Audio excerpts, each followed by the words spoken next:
ومن الناس من يقول آمنا بالله وباليوم الآخر وما هم بمؤمنين يخادعون الله والذين آمنوا وما يخدعون إلا أنفسهم وما يشعرون في قلوبهم مرض فزادهم الله مرضا ولهم عذاب أليم بما كانوا يكذبون وإذا قيل لهم لا تفسدوا في الأرض قالوا إنما نحن مصلحون ألا إنهم هم المفسدون ولكن لا يشعرون وإذا قيل لهم آمنوا كما آمن الناس قالوا أنؤمن كما آمن السفهاء ألا إنهم هم السفهاء ولكن لا يعلمون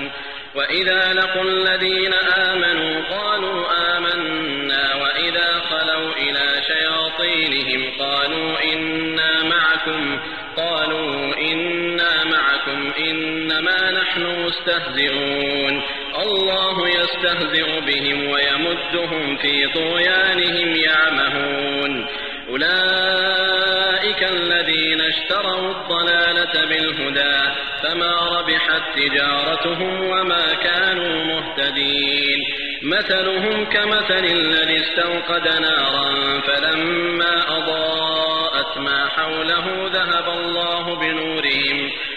الله بنورهم وتركهم في ظلمات لا يبصرون صم بكم عمي فهم لا يرجعون أو كصيب من السماء فيه ظلمات ورعد وبرق يجعلون أصابعهم في آذانهم من الصواعق حذر الموت والله محيط بالكافرين يكاد البرق يخطف أبصارهم كلما أضاء لهم مشوا فيه وإذا أظلم عليهم قاموا ولو شاء الله لذهب بسمعهم وأبصارهم إن الله على كل شيء قدير.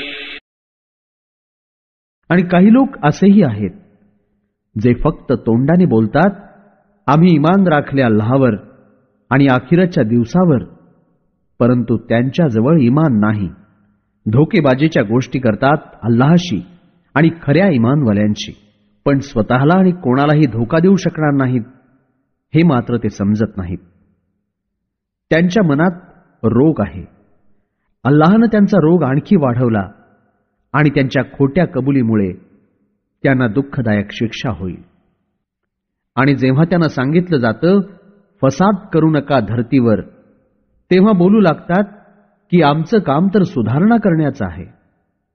ऐका, हेच लोक बिघाड निर्माण करतात, परंतु याचंही त्यांना भान नाही. आणि जेव्हा त्यांना सांगितलं जातं की ईमान राखा ज्याप्रमाणे दुसऱ्या लोकांनी ईमान राखलं, तेव्हा उत्तरात असं म्हणतात की काय आम्ही मूर्ख लोकांसारखं ईमान राखावं? निस्संदेह मूर्ख तर हे स्वतःच आहेत, परंतु जाणत नाहीत.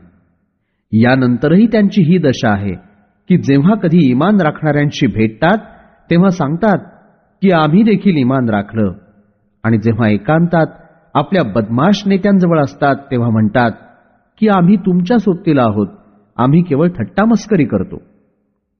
अल्लाह यांना त्यांच्या थट्टा मस्करीचा परिणाम दाखवेल, आणि जी ढील सूट त्यांना देऊन ठेवली आहे त्यात ते आपल्या शिरजोरपणात आंधळे होऊन भटकत राहतात.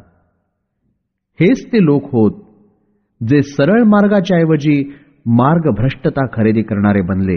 त्यांच्या व्यापारानं त्यांना लाभ पोचवला नाही, ना सन्मार्ग प्राप्त करू शकणारे ते बनू शकले. त्यांचं उदाहरण असं की जणू एका माणसानं आग पेटवली, मग जेव्हा त्याच्या आसपास खूप प्रकाश पडला तेव्हा अल्लाहनं अचानक त्यांच्या डोळ्यांचं तेज, दृष्टी हिरावून घेतली आणि सोडून दिलं त्यांना अंधारात.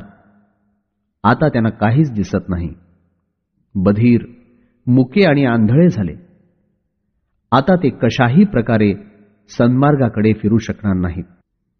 त्यांचं दुसरं उदाहरण जणू आकाशातून पाऊस येत असावा आणि त्यात खूप अंधार आणि मेघगर्जनेसह वीज असावी आणि या लोकांनी विजेचा भयंकर कडाका आणि मरण्याच्या भीतीने आपली बोटं कानात खुपसली आणि अल्लाहनं अशा इन्कार करणाऱ्यांना घेरून ठेवलं आहे. शक्य आहे की वीज यांचे डोळे हिसकून घेईल. जेवढा वेळ देखील वीज चमकली ते थोडंसं चालू लागले आणि जेव्हा अंधार पडला ते तिथल्या तिथेच उभे राहिले. अल्लाहनं इच्छिलं तर त्यांच्याकडून त्यांचे कान आणि डोळे तो हिरावून घेईल.